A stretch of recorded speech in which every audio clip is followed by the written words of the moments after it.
Hey soldier, let's get right tonight. Here I go, scream my lungs out and try to get to you.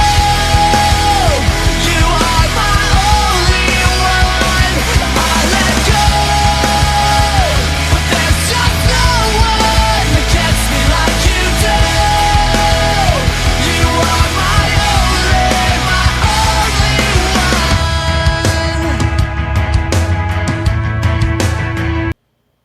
Yo, what is going on? Welcome to the Solgr and Fusha Only show. I am Solgr Only.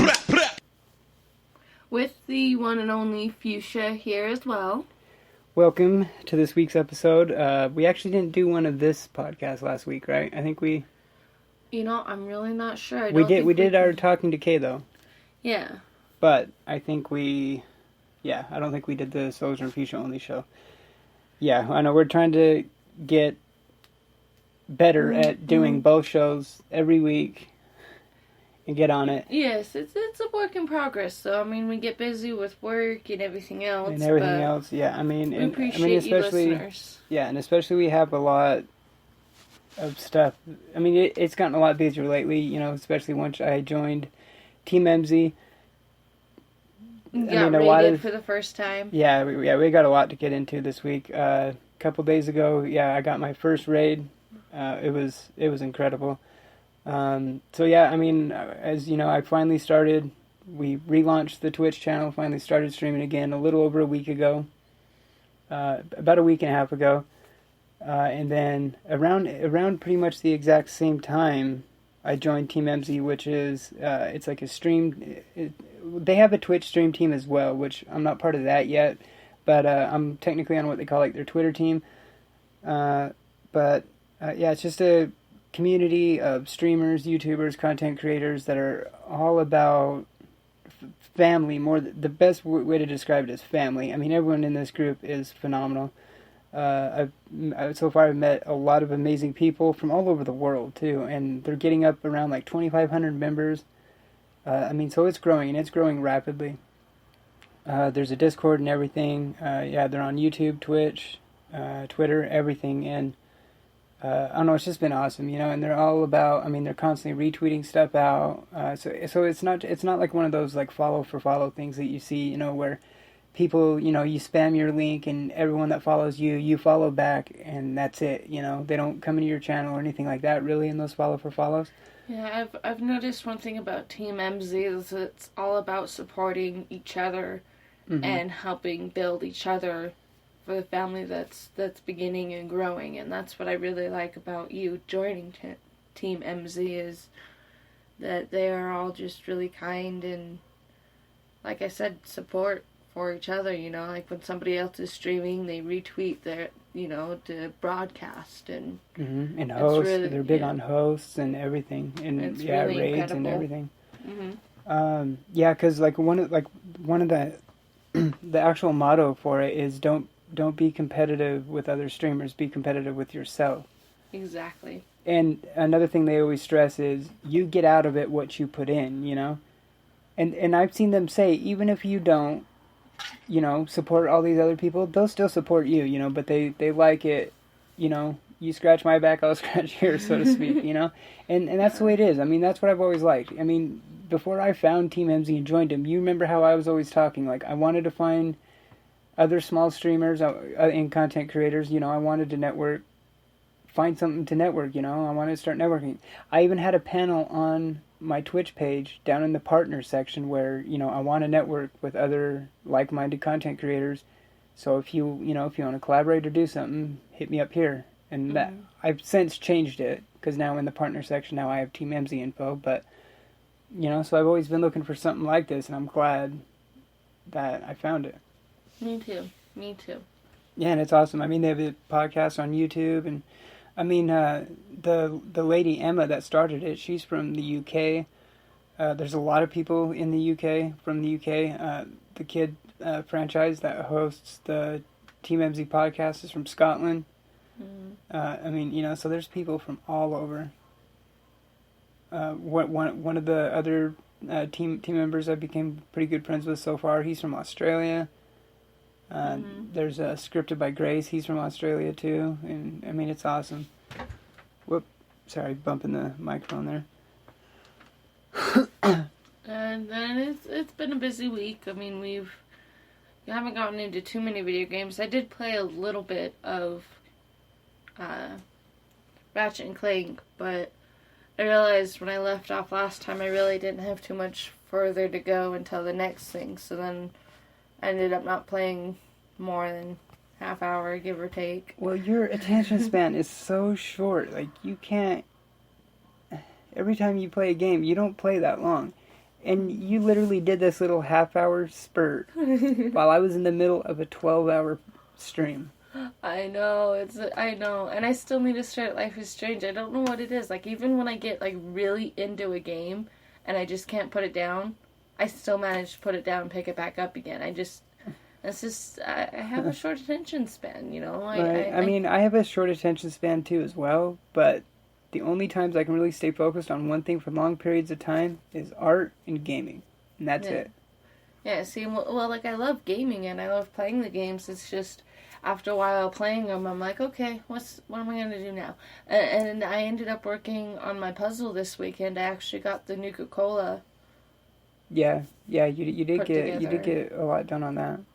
I still have a lot more to go, but I don't have all this space I would prefer, and I kind of have to search the box instead of laying all the pieces out and being able to see each piece for what they are. But I mean, I'm getting pretty far in it, so. Yeah, that's true. That would make it easier. But yeah, because I actually set, for my Twitch channel, I actually set my first milestone at 50 followers. Yes, you And did. at first, when I set that milestone, I thought that it was I thought it was far enough out, you know? Like, I thought it was something, because on my own, you know, I had not grown for crap. Granted, I did quit streaming in November, and like I said, I just barely started again about a week and a half ago. So obviously, you're not going to see growth when you're in that hiatus. But so I was under like 10 followers for quite some time. But when that raid happened, it was awesome. They raided me because they wanted me to get closer to my goal, and we ended up smashing that goal. And in celebration for that, for hitting my first milestone, and as kind of like a channel relaunch hype, is why I did the 12-hour stream yesterday.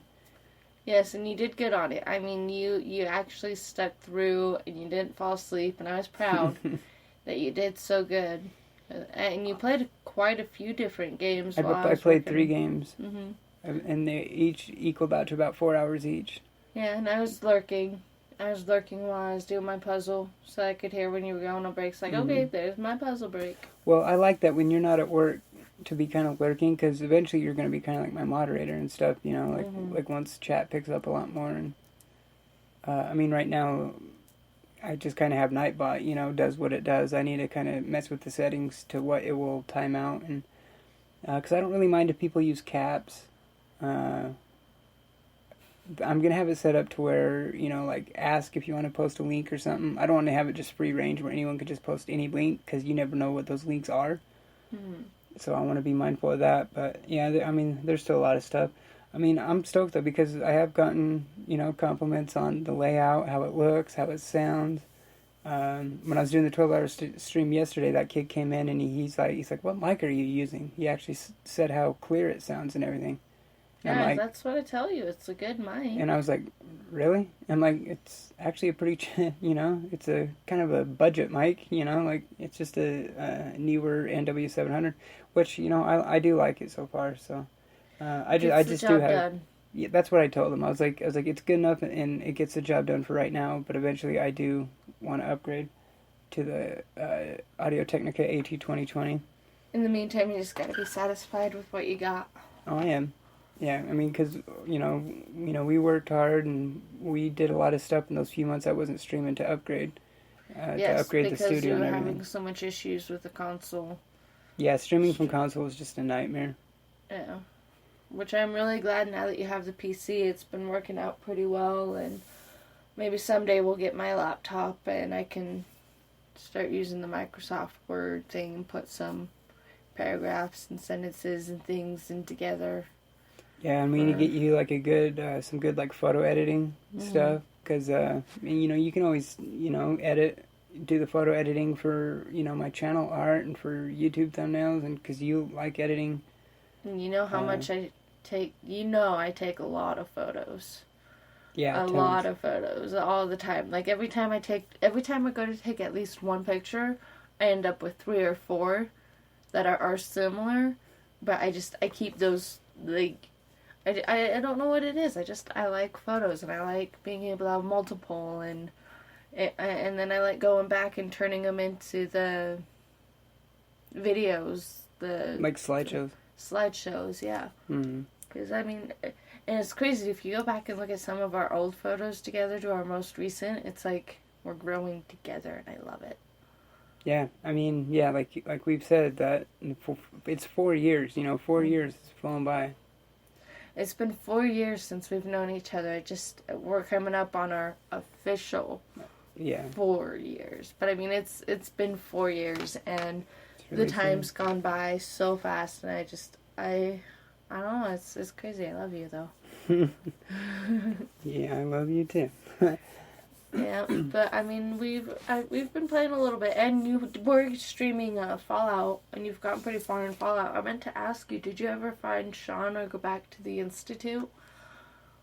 Okay, well, here's the thing. Okay, yeah, I have been playing a lot of Fallout 4 lately, streaming it too.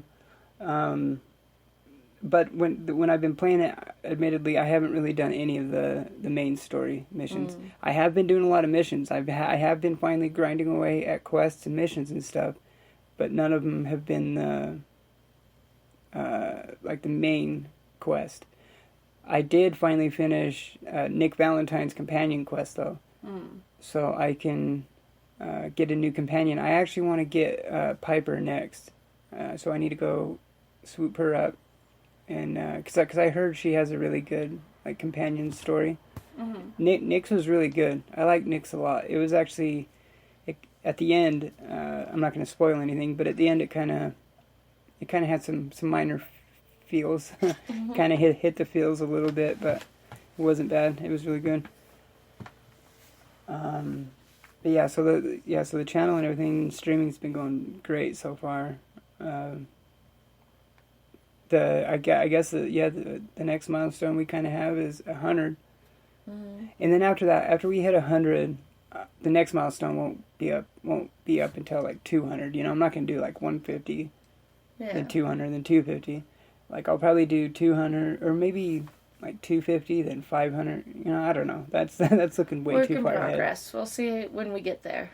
And I also understand that follows aren't really that important of a number. If you want to be a Twitch partner, what they care about in the number that's the most important of your channel stats is views. The concurrent viewers. How every time you hit that stream button, how many viewers you pull. That's what Twitch wants to know.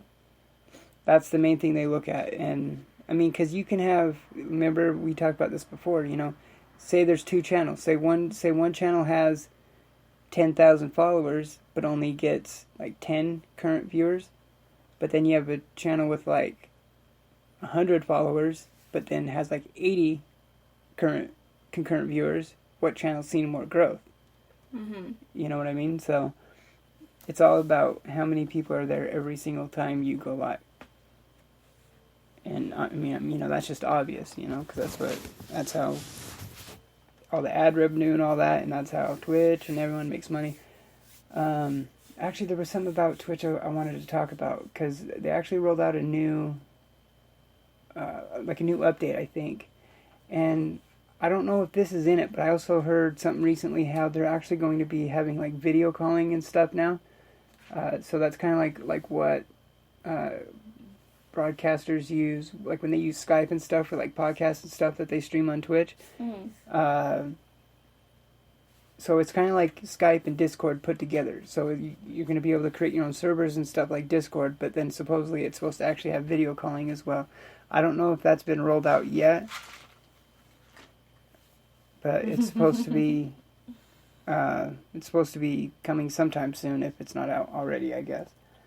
Which is good, because from a lot of the podcasts I watched that are streamed on Twitch and stuff, a lot of people have a lot of issues with Skype. Just pick it up and eat it. Oh, I love you so much. Yeah, I totally forgot what I was going to get into after that. Another game I've actually been streaming because I also want to get into, because I heard some news on this front. Horizon Zero Dawn. Phenomenal game. Easily going to be in contention for Game of the Year at the end of this year. Huge game. I mean, it is going to have some good competition, because there's a lot of great games coming out this year. But yeah, I actually heard today that one of the, I can't remember who it was in Guerrilla Games, but the people that made it, they actually said that story DLC is in the works. Mm-hmm. So they're already working on downloadable content for Horizon Zero Dawn. That's going to be like story mode. And like I did hear some other streamers talking. I mean, they didn't spoil anything, but they were kind of talking about the ending. Like they don't really see where it can go from here. It kind of has one of those endings, and I guess it has a post-credit clip too, like Marvel style. So I can't wait to get to the end, but it's a huge game. I still need to start my own story of it so that I can see that magnificent intro you told me about. Oh, it's good. Yeah, I still need to see that. It's good, yeah. Even if you play it just to get to that point, and then and all that stuff. I mean, that might be as far as I get to for a couple months, just because of my attention span when it comes to video games. Jesus, yeah. For a game like that, it would take you 10 years. Maybe not 10 years, but well, I mean, it's the same thing with like Fallout. I mean, look how many hours I've put into Fallout 4, and I'm still not that far at all into it. You're so much further into it than I am. Like, I just came across. You've played. I mean, I would have to look at your stats or whatever, but I don't know how many hours do you think you've even played? I have no idea. I mean, you might be at like 20, 30, like somewhere in there maybe. At least, yeah. I'm like, I think last time I checked, I was at like 250 something. Yeah. And I'm finally like, I think I have finally, no, I still haven't even explored the whole like main map. I still have some areas that I kind of haven't been to. So I still haven't even discovered everything. Well, and you have the DLC of... I have Far Harbor, right. Far Harbor. I don't have any DLCs. And actually, that's the game I was playing when I got raided. It was Fallout 4 I was playing when I got raided, and I was actually in Far Harbor. I actually went back to Far Harbor because when I got Far Harbor, I went over there and played a little bit of it at first, but the mission I was doing took me back to the main wasteland, and I had just been in there ever since. So there's a lot of Far Harbor that I haven't done. I mean, I haven't even, how people say you haven't even scratched the surface? Like, I haven't even put the nail to the surface yet to scratch, I haven't done crap. Yeah. Pretty much. Well, and on a side note, I heard the whole movie front. Like, we finally saw Doctor Strange. I don't know if we had the chance to talk about that. No, I don't think we talked about it since we've seen it. So yeah, let's go into that, yeah. I really loved Doctor Strange. It turned out to be better than I thought it was going to be, and I really enjoyed it, and I thought that it turned out to be really, really good. I like Cumberbatch. What's his name? Benedict Cumberbatch? Yeah. He was he's incredible. Good. See, and that's the thing. I've heard about him so much, but I've never really seen anything with him in it. I saw a little bit of him in Sherlock, but not too much. Yeah, I know that's what he's really known for right now, but I've never watched it, so. I mean, Doctor Strange, I'm really glad we finally had the chance to see it. It was incredible, and I love how they're tying it into the Infinity War. Well, not Infinity War, I'm sorry, Infinity Stone. Well, no, that's the name of the movie, though. It's the Avengers Infinity War. Yeah. So yeah, that's the name of that storyline. Yeah, that's what I'm really excited for. Yeah, I mean, yeah, because the Infinity War, those comics were huge. They had so many characters in them. And that's what they're doing. That's what the whole MCU, the Marvel Cinematic Universe, that's what everything is gearing towards. Every single solo film, Yeah. that's what all of them are gearing towards, is the Infinity War. Even Guardians of the Galaxy. The post-credit clip to that, that's what we saw, you know? Mm-hmm. So, I just like you, I loved Doctor Strange as well, too. I mean, I had heard it was good, so I knew it was going to be good. I knew I was going to like it. But me and you both said when we were going into it, we both weren't really too familiar with the Doctor Strange comics, so it was all, it was pretty new for both of us.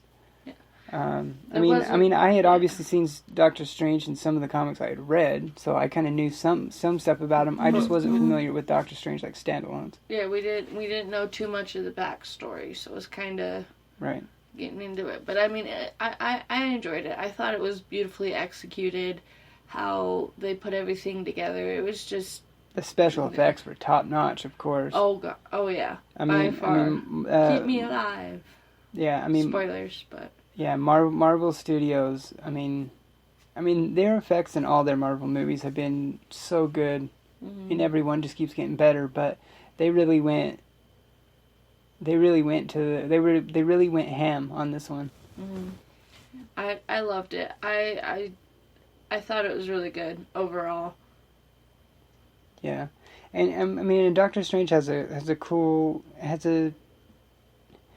he's a really awesome character because he brings a different thing to, like the Avengers and the MCU, because it's like a sorcerer, you know? I mean, you have like Tony Stark, you know, who's human but rich. You have, you have Captain America, who's genetically engineered human, you know? Then you have like Thor, who's a demigod, you know? So then now you have a human, but with sorcerer powers, you know, like. It's a totally different take, and it's... Well, and it's like that line that Tony Stark uses against Captain America, everything that's special about you came out of a bottle, and it's like, not necessarily, because everything that was special about him is what gave the original Doctor, like, he's the one to try the serum on. Well, remember, before the procedure, he tells him, what this does, it doesn't make you a great person, it just enhances what's already there. Mm-hmm. So he said makes a good person like you great, makes a bad person like Johann Schmidt evil, and then that's how the Red Skeleton, whatever was formed. Yeah. But yeah, that's what he tells him, you know. So yeah, so that's exactly what it does. I mean, I kind of like that burn when Tony says that to him. The best thing about you came out of a bottle. Obviously, like you said, it's not true, because he obviously was a great person to begin with, but it's still funny. It is still funny. It's still funny. After Captain America versus Tony Stark, you know, Civil War, yeah. I really sided with Captain America on that. That movie was incredible. That's funny, because I really sided with Captain America, and I didn't know which one to go for until I saw the movie, and I'm like, yeah, I'm going Captain America. I know Tony Stark felt the guilt and the conscience and the maybe we should be, monitored for what we do and how we do things. But Captain America's like, well, then what if they have us doing something we don't believe in doing? That's the beautiful thing about Civil War and that whole story arc. You can really go with either side, like... Mm-hmm. Neither side makes you a bad person. It's just whatever your beliefs are, and it's weird. And it's weird because for me, most of that movie, I was literally on Tony Stark's side. But then when that big twist comes, it's kind of like, oh god, yeah. You know, it's like it's a really good story. Like they did. I want to watch it again. We need to watch it again. Yeah, we do. We do need to watch it again. Yeah, because we haven't seen it in a little while. And that's one of the best MCU movies. That one was really good. Yeah, and I am getting excited about all the other movies coming out. Wonder Woman. Thor Ragnarok. Well, I was thinking Marvel, but yeah, if you want to go DC, yeah, we have Wonder Woman, which looks good. Yeah. Actually, you know what I heard? I didn't click on it. I didn't read anything, so take this for what you will. It was just a link I saw. it said something about Aquaman, the movie, got delayed. That they're pushing it back even more. I don't know if it's still 2018. It's supposed to be 2018. Mm-hmm. So I don't know I don't know. where We'll see. exactly it's going to fit, but yeah, Yeah. I'm definitely stoked for the future too. Especially the Thor one should be really good with Hulk in it too. I don't know if I got the chance to tell you this bit, but you know how Stan Lee was going to be here at Comic-Con? Yeah. He ended up having to Skype because he came down with a common cold, and the doctor told him to just kind of rest easy. So instead of him coming out to Comic-Con, he actually had to stay home, but they Skyped with him. And when I watched part of it, what I thought was funny is like I came up with a new supervillain, and it's a old blue or something like that along those lines about like just a common cold is a supervillain itself. Oh And my god. it was pretty funny though because they had just really Skyped So with he him. Skyped to the The comic Solgr. show, He Skyped to like this, live. Yeah, That's cool. He was still able to do that. yeah, because he had come down with a common cold, and while Especially he was at Skyping, his age, he was at still his kind age, of the coughing. at his age, the common cold can be bad. I mean, Yeah, because I mean, like when they were Skyping with him, he was still kind of coughing a little bit, yeah, but he was laughing about. He's like, I got a new supervillain. It's Old Blue or something like that. You know, I don't remember exactly verbatim, but it was along those lines. And he was saying how the common cold is a supervillain, and it was good. But they also showed him this Lego set that they put together of Stan Lee, and it was incredible. You know, like I really wanted to go to Comic-Con this past weekend, but we just didn't get the chance to because we're really bad at going to things like this. But I mean, we have the gaming con that we're gonna go yeah. to. We went to the gaming con last year, so if we hit it again this year, that's good. That's 2 years in a row. So yes. we're at least on a roll on that. Yeah, but I mean, I was kind of bummed we didn't make it to Comic-Con, but I mean that was Yeah, one I know. thing. I'm bummed every Stanley- year about yeah. it, and it's so stupid because we love that stuff, and it's just crazy that we don't I don't go every year. I don't know what it is, but one of these years we're gonna have to go. We're just And really bad at it. Then we'll be hooked. But I remember, I remember seeing on Comic-Con's page thing on Facebook that Stanley ended up Skyping because he couldn't come in physically. Right. But it was really cool. Yeah, I mean, yeah, and that's just one of those circumstances you have no control over. But it's still awesome that he was able to do that to Skype and then still have interaction. Because I'm sure he still probably took fans' questions live over. Because if he's Skyping live, they can do that, you know. So it's awesome, and I'm sure they did that. I would bet money on it they did it like that. Yeah, I'll have to show you it later. And there's Yeah, also, I'll check it out. Yeah. But it was good. It was good being able to see that. And Well, yeah, keeping with the movie news, I also saw something opening weekend for. This was the opening weekend for Beauty and the Beast. broke records. Yeah, and it broke records. It said something about breaking records, like over 170 million or something it brought in just this opening weekend. I still really want to see it. I loved Beauty and the Beast Yeah. growing up. I mean, growing up as a kid, my favorite Disney princess was probably by far Pocahontas. Yeah, But yeah. Beauty and the Beast came in pretty second.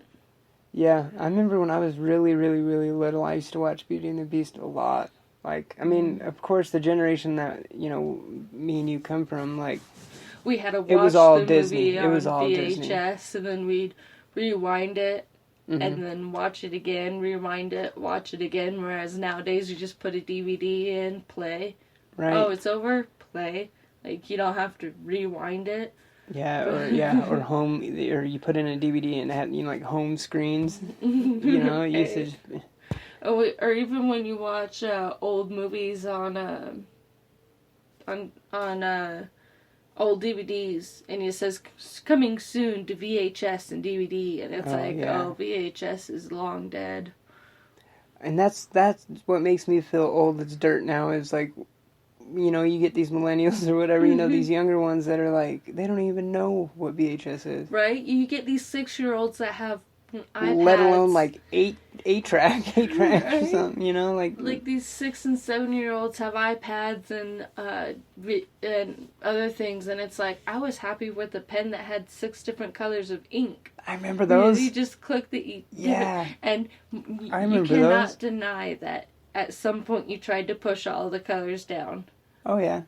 See? I think I remember. I think I got it to work because I think I remember writing with a bunch of different colors at once. Are they scratch and sniff smelly markers?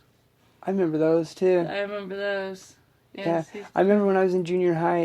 It was when they had the markers, which is like the smelling ink. It was like it wasn't like scratch or sniff. I mean, you would literally just write with it, and it Had like that had berry strong, smell. strong smell. Yeah, that was the era we grew up in, and it's crazy to think how much time has gone by. But like, Yeah, that was a hell of a tangent. yeah, and No, go ahead. oh, this was gonna go back into the movie thing. Is that I saw a preview for The Little Mermaid, and to my surprise, it was a completely different story. Oh, than I The know what you're Little talking Mermaid. about. Yeah. Yeah, it was like a live action Little Mermaid movie, but it wasn't your traditional Little Mermaid like they remade Snow White and the Huntsman and now Beauty and the Beast and so Jungle on. Book. I mean, they're just doing The Jungle this Book whole was live so action makeover. Really? I didn't see it. Yeah, I ended up seeing it on Netflix. You do need to watch it sometime. It's good. Yeah. Yeah. Okay. What was the hell? I just forgot what I was going to say because I know I had something else in movie news. Well, you did say go on, so I did. No. I know what I'm going to talk about, but there was also something else that I was going to say going on with what you were just saying. But I can't remember what it was. But yeah, because what I have in other movie news is I heard something about they might be remaking the Matrix movies. I hope not. Did you hear this? No, I liked the Matrix. The original Matrix movies were good. I really hope they don't do that. Okay, I really hope they don't as well, and I think that's the most common reaction around is why, they're not even old enough to validate a remake. Right? I mean, yeah, the first one came out late 90s, Then go ahead and early look back 2000s, at what they did somewhere. to Spider-Man. Remade it. Like, That's true, and because there is that new a lot of Spider-Man people are sick Homecoming. about it. We're sick of it, all these Spider-Mans. But I think a lot of people are stoked for this upcoming one, though. At least I know I am. I am too, because it has Tony Stark in it too. Yeah, I like how they work that into it, as Iron Man is like a mentor to him. Because they already validated that in Civil War, like they already planted that. See, and that's one thing I don't like about movies, is they are so bad at turning good books into movies, like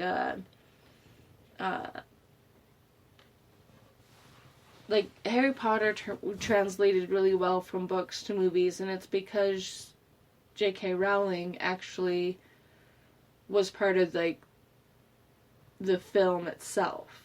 She wanted it to be real, But with movies nowadays, it's like they even remade Kong. Yeah, that one looks kind of good, though. That one does look I don't good. know if they're actually considering that like a remake, though. Yeah. It's just kind of like a retelling. Yeah. Because Well, it's not that... could be more. It doesn't look like it's that classic Kong story. I don't think it's the one when he's brought to New York, saves... kind of falls in love with the blonde woman, saves her. Yeah. It doesn't look like it's that classic Kong story. It looks like it's different. Yeah, well, what I'm getting to, though, is that some movies they remake that don't need to be remade. Oh, I know what you mean, yeah. And it's like, Yeah. they try and turn these books into movies, and they just butcher the books. Mm-hmm. But, every once in a while, I feel like a lot of movies are losing imagination of... I think what the Hollywood movie- in general has a big lack of creativity and yeah. imagination Because, right now. one of the best things that came to movies was the superheroes. Because you notice it started out small with Thor and Well, Iron Man 1 was one and, of the first and ones. it kind of started out slow, and then now it's like this whole universe of Guardians of the Galaxy, Doctor Strange, Thor, and Iron it's Man, spreading onto TV and it's- Netflix even now. It's spreading like wildfire, and it's really cool that they were able to create something new that hasn't been done on film before. But I really wish they wouldn't remake like The Matrix and things that don't need to be remade. It's like just have some creativity put into what these movies they're coming out with, you know? Right. I really hope they don't go forward with this, because granted, I didn't like exactly read this whole story, but from what I gathered from what I did read, is that it's kind of like there's just talks. It's not nothing that anyone's really like gunning for, I don't think, or I don't know, but it's at least the idea is at least getting thrown around. And no, because I mean, The Matrix still has that like cult standing, you know, like, and like I'm saying, like they're not that old either, so it's like They're really not. I remember. it's just not like to the time to remake those or anything, you know. Like I agree. It's just weird to think how much time has actually gone by, because then it's like. I mean, Wow, have really? been around for a while, but Yeah, because I mean we're in 2017 now, and they probably came out in the first one came out probably like 99 or 2000 or somewhere right in there. 2000. Yeah, I think somewhere around there. It's time goes by too fast, but It does, yeah. there was the sneak peek for Deadpool 2. Yeah. That I am super excited for. Yes. I am super excited for that, and I love how spoilers in the preview it shows Deadpool just saying Stanley instead of his usual cameo. Yeah, because when he does a cameo, he's normally someone else. Yeah, but in this one that he's doing, he calls him his name. Yeah. Yeah. I thought that was creative. But see, I don't think that is like a scene that's going to be in the actual movie. True. I don't think it's anything like that. It's just like a teaser is all it really is. Yeah, well, we will have to go see that one. Oh, God, and yeah. hopefully we can go see Deadpool, Beauty and the Beast while it's still in theaters. Yeah, for sure. That too. But yeah, I mean, Deadpool is one of my favorite comic book characters, so... yeah, I remember... He probably is my favorite, actually, if I have to really sit down and think about it. I remember Josh telling me... Well, because with my schizophrenia, I remember him saying, oh, you're getting into comics, check out Deadpool. Oh, yeah. And I was like, wait, what? And I read over a little bit of Deadpool, and I was like, that is so awesome!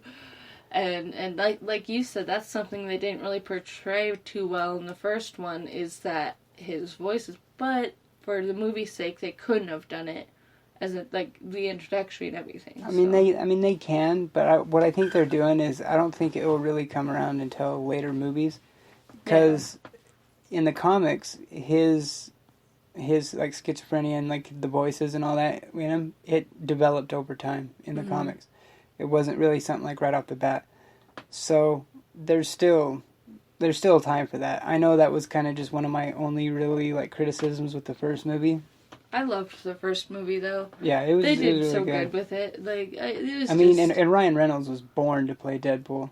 Oh yeah. Like he by far, I don't think you can really. I mean, of course, there's other people you can cast. Even watching the voices with Ryan Reynolds, and then coming to find out he did the voice for the cat and the dog, Bosco. He is really good at voice acting, and not that many people probably know that. Yeah, he is. Yeah, I was surprised because I've been a huge Ryan Reynolds fan for a long time, and I didn't know that. Yeah, if you haven't seen The Voices, it is a hilarious movie. It's a little dark humor, but it's good. And then you find out that he actually did the voice of the cat and the dog in the movie. Mm-hmm. And it was a smaller like Sundance film he did. Yeah, it was a much smaller movie, but it's turned out to be one of my favorites. Actually, I think this is what I was going to say about movies. You know what just a side note. You know what I actually want to see? I kind of want to see that, the Belko Experiment. I kind of want to see it too. Because I remember seeing previews for it when you were still working 6 a.m. and I didn't have to work till 8:30, so I'd just kind of sit in my car and be on my phone. Mm-hmm. Yeah, I remember you showing it to me a little while ago. And then even that preview that Chris Hardrick said of it makes me really kind of want to see it, because it's like, it says in one of the previews that by the end of the day, some people are only out for themselves. and I wouldn't mind seeing that one. It's That one does look it's a good, good Belko plot point experiment. because obviously something like that you can only really experiment with in movies. Yeah. But that's an awesome plot point, you know, like, oh, what is it they do? It's a test, like, if you don't... Well, it's this company Right. that put a chip in everybody's neck, and like they all work together, and then they get trapped inside the building, locked inside. They can't get out, and then a voice on the intercom says that if so many people aren't dead, they'll start killing triple or double the amount of people they require to be killed. Right. Yeah, you know, so it's kind of like that, oh, what do we do? You know, like, because I don't remember that's what I'm saying. exactly. It's interesting, Yeah. I don't remember exactly what it was in the previews, but it was that, I remember in one of the previews, though, they get to the top, and they're like, oh, try and help us, and then they end up getting shot at, because it's like, I don't know what exactly it is, but it does look good, because it's like a survival of who's going to be on top by the end of this. And now I thought the Belko experiment did actually look pretty good. Yeah, and I really want to see John C. McGinley in it because I love that guy as an actor, and I think in a movie like that, I think he will be awesome in it. Yeah, see, I think in the preview it was like, we want you to kill at least 3 people, or like 30 people, or we'll kill 60. I don't know. I could be exaggerating. They'll kill a lot more. I think it's something like that. If you don't kill, then we kill more. Yeah. It's something along those lines. It's like kill or be killed. Yeah. Survival bottom line, yeah. of, you know, and it looked good. It looks really good, I think. I wouldn't mind seeing that one. The Belko experiment is what it was. Yeah, I want to see that as well. We have just a few more minutes left. One thing I want to touch on is what's coming up in Destiny. We know on March 28th is when the final live team update for Destiny 1 is going to be rolling out. March 28th. This past Wednesday was Bungie's second reveal stream for it. And in this one they talked about the weekly ritual, what they're calling the weekly rituals. So that's like the strikes and nightfalls and stuff like that. And I think they're actually going to be featuring a featured raid every week in these weekly rituals. And there's actually going to be a new modifier to, I don't know if it's to strikes in general or if it's just to like whatever the nightfall is. I can't remember what it is, but there's this new modifier that they're calling out, and it's the Daybreak modifier. It might just be on nightfall since it's actually called Daybreak, I think. I don't know. I can't remember. I should know this, but the modifier is cool though. It's called Daybreak, and it essentially is like the mayhem modifier that's in the Crucible, where your grenades and melees and supers recharge way faster, and your spawns a lot quicker. So it's just much more fast paced and all that. But it's pretty much what that is in PvP. But now it's transferred to strikes. And then they're also bringing all the old raids up to current light levels, so all the raids are coming back. There's going to be new weapons and gear. There's a new book coming with it, the biggest book ever, 13 pages of stuff to do. So, as we know, like we said, this is going to be the last content drop for Destiny 1, so this has to keep the community satisfied until Destiny 2 eventually comes in the fall. Which, I don't know.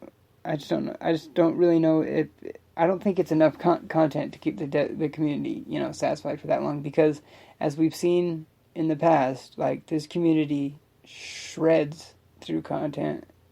Like the Rise of Iron DLC, that came out back in September. That was a pretty good sized DLC, and the community, a week later was like, all right, that was great. What else you got? So it's like, yeah, it is what it is, so.